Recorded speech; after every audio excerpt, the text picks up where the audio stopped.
Graças a Paz Igreja, prazer aí foi rever todos vocês. Primeiramente eu quero agradecer a Deus a oportunidade de poder estar aqui na casa de Deus, louvando e glorificando o nosso Senhor Jesus Cristo. Amém. Porque sabemos que o tempo é curto, né? Sabemos que tudo que façamos ou que possamos fazer, nada disso muda aquilo que Deus já determinou na nossa vida. Amém. Mas nós temos que estar com os ouvidos atentos a ouvir e prestar atenção em tudo aquilo que Deus quer falar conosco. Como a palavra de Deus diz, né? De tudo que a gente tem que guardar na nossa vida, o principal que a gente tem que guardar é a palavra de Deus dentro do nosso coração. Aleluia. Para que a gente não se desvie do caminho e não pereça nesse mundo pecaminoso. Irmãos, antes do início da palavra, vou procurar ser sucinto para que a gente possa absorver. Eu dou glória a Deus a esse templo, essa igreja, esse momento, Amém. os irmãos todos aqui, porque desde a primeira vez que Deus me trouxe aqui, eu costumo dizer o seguinte: não é que eu seja um evangelista, todos nós como cristãos somos um evangelista no mundo de Deus. Nós temos que ser a diferença para essa sociedade que realmente está acabada. Os nossos corações mesmo como cristãos se esfriam, porque muitas vezes a gente vê tudo isso acontecendo e a gente olha para dentro de nós mesmos e fala assim: mas não está acontecendo comigo? Mesmo inconscientemente a gente pensa dessa forma. É com o outro. O outro pegou Covid, o outro pegou câncer, o outro não serve a Jesus. Mas eu sigo. Nós não temos que se preocupar com isso. Porque no reino do céu, o que mais vale é a única parte na Bíblia que diz: quando há festa no céu, é quando um pecador se arrepende. Amém. O arrependimento é a conversão daquilo que estava errado, para que a gente vá realmente no caminho certo. E o caminho certo é a cruz. Amém. Então a pergunta que eu vou fazer antes de começar tudo isso, e já em toda a síntese do culto, porque desde o início que foi entrado aqui, tanto da palavra da irmã Simone, tanto dos hinos e louvores, quanto do que Deus colocou primeiramente para mim, no meu coração, para que ele possa passar para a igreja, é dentro da palavra de Deus. Amém. E nós vamos falar agora de uma pessoa, de um personagem, de um servo do Senhor, que levou o nome de o homem segundo o coração de Deus. Imagina quando Deus fala assim: esse meu servo é segundo o meu coração. Nós vamos falar do Salmo de número 27, porque é um salmo que realmente ele toca no nosso coração, porque como sabemos que a volta de Cristo está perto, Amém. também sabemos que precisamos ter a confiança em Deus. Verdade. E aqui na época de Davi, né, no contexto desse salmo, não vamos ir muito longe, Davi, ele realmente tinha um coração segundo a vontade de Deus, mas nem por isso, por falta de vigilância, deixou de errar, deixou de pecar. Mas uma coisa que eu louvo na vida de Davi, não de Davi como de outros personagens, mas estritamente de Davi, é que ele aceitou a correção do Senhor na vida dele. Ele aceitou. E olha que não foram poucas as perdas que ele tinha. Por um simples momento que ele deixou de olhar para Cristo e fazer aquilo que Deus tinha para ele fazer. Ele estava com a mente ociosa, e é aí que nós vamos falar hoje. Eu sempre gosto assim, de fazer uma leitura responsiva, que todos participassem. Então nós vamos ler o Salmo 27. Ele vai começar do versículo 1 até o versículo 14. Bom, que salmo maravilhoso, né? As próprias palavras desse salmo já se falam por si próprio, né? Eu quero colocar em 4 etapas. E a primeira mensagem que Deus tocou no coração desse salmo na minha vida foi que no versículo 1, no primeiro versículo, do versículo 27, o Senhor é minha luz e a minha salvação. A quem temerei? Não é isso? O Senhor é a força da minha vida, e quem me recearei? Irmãos, isso daqui não pode ser um chavão na nossa vida. Isso daqui tem que ser a confiança. Isso tem que ser o nosso respirar. Porque a palavra de Deus nos diz que a misericórdia do Senhor renova-se a cada manhã. A cada manhã, qual de nós que todas as noites vamos dormir e não temos a mínima noção da guerra espiritual que é feita na madrugada? Muitos de nós, Deus nos levanta para que nós oremos. Por que a palavra de Deus diz que é bom que oremos de madrugada? Por quê? Porque é aquele momento sozinho com Deus, uma intimidade. Porque Deus nos chama para intimidade. Mas a gente não pode imaginar a grande batalha espiritual de cada um aqui nesse momento. Somente por estar aqui dentro da casa de Deus, buscando ao Senhor, já é motivo de fúria de Satanás nas nossas vidas. Nessa semana mesmo, quantas e quantas adversidades não aconteceram com cada um aqui presente. Quantos desânimos, quantos cansaços, quantas tribulações, particularmente na minha vida foi muitas. Principalmente no dia de ontem, que era anterior à palavra de Deus. Temos que tomar cuidado e observar que o nosso tempo é pouco. Pouco. O que são 70, talvez 80 anos comparado com uma eternidade na presença do Senhor. Muitas vezes a gente julga as pessoas e fala: poxa, mas aquele não quer saber de Deus. Mas será que nós queremos saber de Deus? Será que nós nos dedicamos para fazer a vontade de Deus? Será que nós achamos que na nossa própria força nós vamos aceitar o trono de Deus? Ou confiamos na cruz de Jesus Cristo? Um homem segundo o coração de Deus. Porque Deus, Ele conhece, esquadrinha o nosso coração. Eu apenas estou vendo todo mundo aqui, obviamente servindo ao Senhor, mas eu não tenho poder nenhum de esquadrinhar o coração de ninguém, e nem quero, porque aí seríamos o juiz. Mas Deus, Ele esquadrinha o nosso coração, Ele tem moldado o nosso coração, mas Ele faz isso por amor. Ele não é um ditador, Ele é um Deus de amor. Mas não se esquecemos de uma coisa, que nós vamos chegar aqui agora: Ele é um Deus de justiça. A justiça de Deus, ela jamais falha. A palavra de Deus diz: horrenda a coisa, ou o ser humano, ou o ser humano que cai na ira do Deus vivo. Olha isso, hein? Quando a gente vai no Antigo Testamento, a gente sabe que ali é Deus falando. E hoje ainda a gente tem Jesus ainda. Jesus é a graça. Mas cuidado, as pessoas confundem a graça com a banalidade. E a graça, ela complementa a lei. Nós temos que saber que a graça complementa a lei. Então, antigamente, você, não foi da nossa época, mas a gente via um Deus que até punia aquele que colocou a mão na arca sem querer, mas fazer o quê? Não era para colocar. E Deus não é homem para que minta.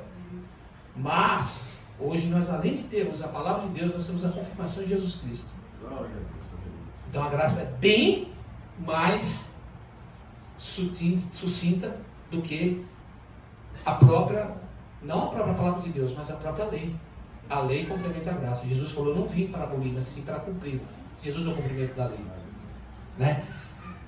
Indo mais para frente aqui, no versículo 4, olha que palavra maravilhosa. Todos que leram, que viram, né? Quantas coisas a gente pede ao Senhor? Talvez uma casa, talvez um carro, talvez alguma coisa. Isso não é errado pedir, porque Deus conhece a nossa necessidade. Ele sabe que o dinheiro não é maldito. Não, o dinheiro é bênção, sendo prostrado nos pés do Senhor. Mas olha aqui o que Davi pede ao Senhor, com toda a dificuldade que ele tem. No versículo 4: uma coisa pedi ao Senhor, Ele a buscarei. Ele não só pediu, ele foi buscar. Porque é fácil pedir, mas a gente tem que buscar. Quando a palavra de Deus diz que o reino tem que ser conquistado, realmente conquistado, é justamente isso: buscar, perseverar. Não que Jesus não, porque Jesus, ele conhece. Uma coisa é pedir ao Senhor: e buscarei que eu possa morar na casa do Senhor todos os dias da minha vida. Olha aí para que ele queria isso: para contemplar a formosura do Senhor. Olha aí o que ele queria: e aprender no seu templo. Esse é o templo de Deus. Esse é o templo que a gente aprende a palavra de Deus. Esse é o templo, esse é o templo. Nunca é demais orar. Quando o joelho se dobra ao chão, a gente não tem imaginação do que acontece no campo espiritual. E é até bom que a gente não tenha, porque talvez se a gente observasse alguma coisa no campo espiritual, pela nossa própria falta de fé, porque nós não temos fé, a gente talvez não suportaria. O que Satanás realmente não brinca, ele quer nos destruir. A verdade é essa, ele veio para roubar e destruir e para matar. Ele não quer saber de nada, ele veio para essa finalidade, e ele não vai desistir até o final das nossas vidas. E interessante, porque Davi no versículo 5 ainda confirma o quê? Porque no dia da adversidade eu me esconderá no seu pavilhão, ou seja, na sua casa, no oculto do seu tabernáculo. Ele não está propagando para todo mundo, é no oculto. Deus trabalha no nosso oculto, na nossa intimidade, entendeu? E pois me vem sobre a sua rocha, nossa rocha, Deus meu, em quem eu confiarei? Deus meu. Então Davi ele tem esse pedido, né? Que hoje nessa manhã a gente possa pedir para Deus, que a gente possa morar dentro do tabernáculo de Deus. E como que a gente vai morar dentro do tabernáculo de Deus? Apenas clamando, apenas ali orando. A gente tem anjos que nos ajudam, claro, porque todos aqui nós temos funções dentro das nossas famílias de ajudar aqueles que a gente já até acha que está perdido. Mas Deus não está falando que aquelas pessoas estavam perdidas, porque eu um dia fui uma pessoa perdida, e Deus me encontrou, e qualquer um aqui dentro que conheceu Jesus, foi uma pessoa perdida e Deus a encontrou. Mesmo que tenha nascido num berço cristão, ele tem que confessar e se batizar, ele tem que querer ir lá, descer nas águas. Então assim, não é que ele é filho de crente, que ele é cretino, não, ele tem que ter por vontade própria ter aceitado Jesus Cristo. Essa é a grande maravilha do amor de Deus. E é onde caem as trevas por terra, porque o que Satanás ele implanta na cabeça da humanidade é que Deus é um Deus ditador. Que esse Deus, que nem foi pregado agora, mas faz 2000 anos e não voltou. Quem falou que o nosso tempo é o tempo de Deus? E nós já estamos no final, porque 2020, chegando para 2021, depois de Cristo, últimos dias, ponto final, acabou. Desde quando Jesus Cristo foi na cruz do Calvário, ele falou, está consumado, ou seja, tudo que eu podia fazer, eu fiz. E nós não observamos. E quantas pessoas descem à sepultura e jamais nós vamos poder as ver. Por quê? Porque tiveram uma vida inteira para somente aceitar e obedecer. Crer e observar, crer e observar, crer e obedecer. Porque aceitei Jesus na coração, não adianta obedecer o que? A palavra de Deus dentro do nosso coração. Indo no terceiro ponto aqui, no versículo 9, 10 e 11, Davi pede e entrega o seu caminho a Deus. Olha só, então aqui ele pediu para morar no tabernáculo de Deus. Só que o que acontece? Ele pede e entrega. Irmãos, o versículo 9 diz assim: não esconda de mim a tua face, e não rejeites ao teu servo com a tua ira. Então Davi aqui já tinha a plena certeza que ele tinha que se humilhar perante o Senhor, porque ele tinha alguma coisa que o atormentava. Quem de nós não tem nada que atormente dentro do nosso coração, né?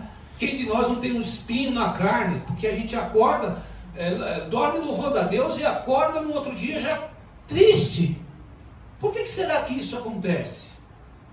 Né? Porque no versículo 10, quando meu pai e minha mãe me desampararem, olha aqui esse versículo 10 aqui, o Senhor me recolherá. Irmãos, nós não dependemos de família, nós não dependemos de irmão, nós não dependemos de ninguém para aceitar Jesus. A salvação é individual, mas nós podemos ser canal de bênção na nossa família, porque cada um que está aqui dentro quebrou o jugo maligno de Satanás dentro da família, começando por mim, que vim de uma família espírita e aceitei o Senhor Jesus e entreguei tudo na mão de Jesus. Eu sou um louco dentro da minha família, mas eu tenho certeza que Cristo exalta a glória dele dentro da minha família para provar a esse mundo que vale a pena seguir Jesus Cristo. Ainda que tudo possa parecer loucura para o mundo, quando o mundo está em perigo, é a nós que ele recorre para fazer uma oração. É ao cristão, é ao crente. Então, a gente tem que saber, e Davi tinha essa certeza. Um homem segundo o coração de Deus. E que sejamos hoje um homem segundo o coração de Deus. Que possamos nos colocar realmente prostrado aos coração de Deus. Não é na nossa frente aqui, não é num culto. Mas às vezes a gente acha assim, mas tem poucas pessoas, não importam. A palavra de Deus diz o seguinte: onde tem uma ou mais pessoas, eu estarei presente.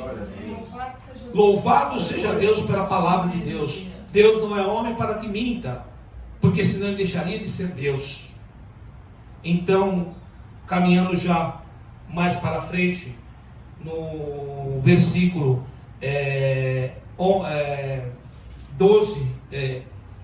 11 e 12, né?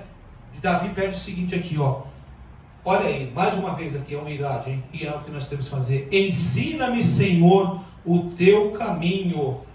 Guia-me pela vereda direita, por causa dos que me andam espiando. Irmãos, olha esse versículo 11 aqui. Por causa do que anda nos espiando. Irmão, você acha que quando você sai da sua casa, quando você vem para a casa de Deus, você acha que Satanás não coloca um exército dele com flechas para que você nem chegue aqui? Por que você acorda sem vontade até às vezes de orar? Sendo que você, poxa, fez tudo certinho perante os teus olhos. Mas será que a gente faz tudo certinho mesmo? Claro que não. Começando por mim, nós não fazemos tudo certinho. Tem sempre alguém nos espiando. O inimigo das nossas almas, ele é sujo, ele nos espia. E você sabe quando ele age? Ele age no silêncio, na covardia. Ele não age. Jesus, ele age às claras. Jesus fala: eis que estou à porta e bato. Se você permitir, eu entro. Mas Satanás não. Satanás, ele entra e destrói. E na covardia. E às vezes nós fazemos, sabe, todo mundo construiu uma casa na vida, ou veio construir, a gente está muito preocupado com o acabamento, com o piso, com o azulejo. Mas muitas vezes a gente se esquece de como que está sendo, como foi feito aquele alicerce, como foi colocado aquele baldame, que é lá embaixo, lá da coluna, lá. Porque se não tiver aquele baldame direitinho, aquela casa vai ruir. É assim na palavra de Deus, a gente vai pegando, vai fazendo muitas coisas, vai colocando aquela argamassa em tudo quanto é coisa visivelmente que a gente está fazendo, né? Mas uma coisa a gente se esquece. E Jesus falou: orai e vigiai. O próprio Jesus, em média, biblicamente falando, ele orava 12 horas por dia. 12 horas por dia. Toda vez que isso vem no meu coração, eu me humilho e dentro do meu coração eu choro. Porque eu oro muito pouco. E a única maneira de a gente vencer o inimigo é ouvindo a voz do Espírito Santo de Deus. É dando espaço para que ele trabalhe no nosso coração. Mas como a gente quer que ele trabalhe no nosso coração, se as nossas orações, elas caem numa vã repetição? Jesus, ele quer uma intimidade com nós. Não existe aquilo do Espírito Santo de Deus sair do seu coração e voltar. Não, ele está lá. Mas a palavra de Deus diz o seguinte: não extinga a ação do Espírito Santo de Deus dentro do seu coração. Ou seja, eu quero conversar com você. Eu quero que você me conte aquilo que está acontecendo. Não, mas Deus já sabe, eu sei que Deus já sabe, mas você tem que contar. Você tem que contar. Ó, eu oro pela saúde de todo mundo, mas espera aí, a irmã lá está precisando que eu ore especificamente para ela. Então, minha oração, eu oro pela saúde de X, Y e Z. Não é de todo mundo. É muito vaga essa oração. É a oração para todo mundo. Então, já caminhando para o final, porque nosso tempo é pouco, e infelizmente, né, falando, né, de 12 horas orando, e 1 hora de reunião, né, de comunhão com Deus, a gente vê o quanto pouco a gente faz pelo Senhor. Louvado seja Deus, porque existe um estudo bíblico dentro dessa igreja. Porque existem missionários que se preocupam em passar o ID a todas as pessoas. Olha só o tamanho do exército de Satanás ali fora. 7,5 bilhões de pessoas no mundo. Talvez, última vez que foi feito um censo, meio que por alto, 97% da população mundial já está no inferno. Ontem mesmo eu vi uma reportagem, já vou para o final, e que tocou meu coração, no Iraque. Você via Jesus aqui no Brasil, no Iraque, um pastor foi executado. Por quê? Porque ele rompeu o Islã e pregou a Jesus e começou a batizar, e começou a passar a palavra de Deus. Só que com a execução desse pastor, mais 4 igrejas se abriram. Se uma alma ali se converteu ao Islã, ao cristianismo, do Islã, já valeu a pena a morte dele. Jesus já fez isso pela gente. E a gente não dá valor. A cada vez que a gente se alimenta daquilo que não é da vontade de Deus. Erramos, somos humildes, não adianta a gente chegar e também falar assim, eu não vou cometer pecado. É claro que a gente comete, a gente de repente olha ali, todo mundo tem um espelho, claro, né? Se a gente tem uma autocrítica na nossa vida, que a gente está com o cabelo sem pentear, se a gente está com uma barba a fazer, se a gente está com alguma coisa, imagina na vida do irmão lá. A gente vai olhar, vai ver um monte de defeito. Mas ao invés de a gente ver esses defeitos no irmão, a gente tem que olhar para dentro da gente e falar, Senhor, tenha misericórdia de mim, para que a gente possa realmente ter esse exército, porque esse exército ele é pequeno na palavra de Deus. E seguindo para o versículo 13 e 14, já para a conclusão, prestamos bem atenção no que a mensagem de Deus quer dizer agora. Pereceria sem dúvida se eu não cresse que veria os bens do Senhor na terra dos viventes. Olha aqui o que Davi está falando assim. E Davi fala a mesma coisa aqui, lá na frente. A Bíblia, como foi dito hoje de manhã, é um livro, é o livro mais antigo do mundo, o livro mais vendido. Mas infelizmente não é o livro mais seguido. Ele é o mais vendido, mas não é o livro mais seguido. Porque a própria palavra de Deus de Davi diz assim, guardei a tua palavra dentro do meu coração para que eu não peque contra ti. E o próprio apóstolo Paulo, ele fala na sua carta a mesma coisa. Seríamos os mais miseráveis dos homens do mundo se a nossa vida tivesse resumido apenas a 70 anos, 80 anos aqui. E Davi diz o quê? Eu pereceria sem dúvida se não cresce que veria os bens do Senhor na minha vida. Olha que palavra, hein? Olha que palavra, eu ia perecer, eu ia morrer, não tem sentido de eu viver se eu não tiver Cristo na minha vida. Ponto final, é isso que acontece. Irmãos, não é em vão estar aqui. Não é em vão entregar tudo ao Senhor. Não é em vão. Você não precisa enxergar a conversão do seu irmão, da sua tia, do seu parente, do seu vizinho. Você precisa crer que Jesus é fiel e justo para fazer a obra. A nossa parte é apenas ir pregar a palavra de Deus. Ou seja, como todo agricultor, nós só jogamos a semente. Quem rega é Jesus Cristo, e no tempo oportuno e no tempo certo. E aí, finalizando a conclusão dessa palavra, porque eu sei que o tempo já está longo, é o versículo 14. Essa é a mensagem que eu quero deixar para toda casa do Senhor, que já foi deixada no meu coração. Espera no Senhor. Olha aí, mas a condição aqui, anima-te. Mas por que você está se animando? Porque você está esperando no Senhor. E Ele fortalecerá o teu coração, ou seja, a tua cabeça. Espera, pois no Senhor, apenas espera no Senhor. Se você tem um propósito na tua vida, se você tem um sonho, continue sonhando. Os sonhos são de Deus. Vários exemplos, várias coisas. Sara, ela sonhava em ter um filho.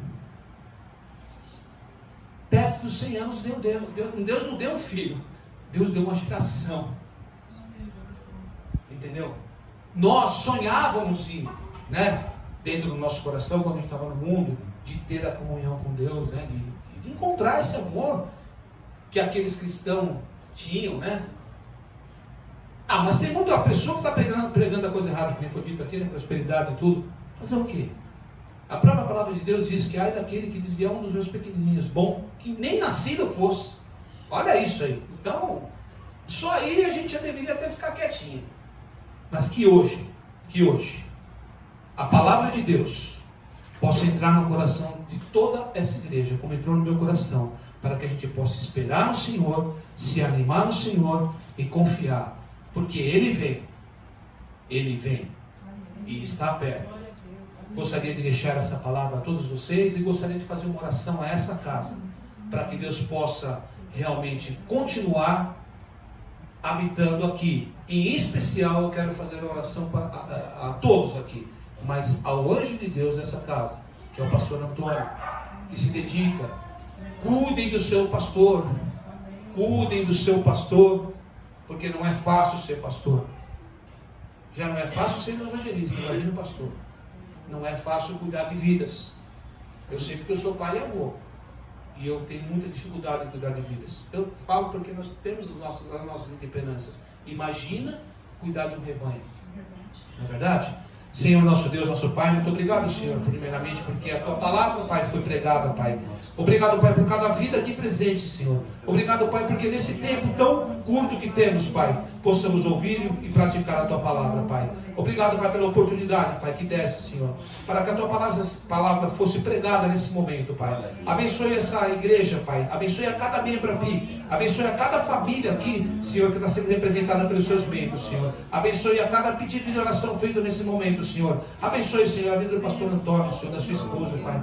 Dê força a ele, Senhor, para que ele possa, Senhor, olhar para a cruz, Pai, e saber, Pai, que é necessário, Pai, que por pouco tempo, Senhor, tenhamos aqui, Senhor, mas que a Tua palavra seja pregada, Pai. Porque sabemos, Pai, que além da salvação, existe o galardão do crente, Pai. Existe o galardão que nós almejamos, Senhor. Todo crente almeja esse galardão, Pai. Não porque merecemos, mas porque o Senhor já disse na Tua palavra que tenhamos esse galardão, Pai. Mas o nosso maior galardão que nós temos, Pai, é de pregar a Tua palavra, Pai. É de ver vidas se convertendo a Jesus, Senhor. Eu declaro nessa manhã, Senhor, que o Teu poder e a Tua honra e a Tua glória estejam na vida de cada um aqui, Senhor. Não porque eu mereça, mas porque o Teu santo nome, Senhor, foi glorificado nesse momento. Bendito seja o nosso Senhor Jesus Cristo, Senhor. Bendizei seja o Teu santo nome, Senhor. E bendita seja a Tua palavra que foi pregada, anunciada. E que a gente possa guardar essa palavra dentro do nosso coração, Senhor, para nos darmos força, Senhor, a mais uma semana de vida na Tua presença, Senhor. Em nome do Senhor Jesus eu te agradeço, Senhor. Amém. Amém. Amém.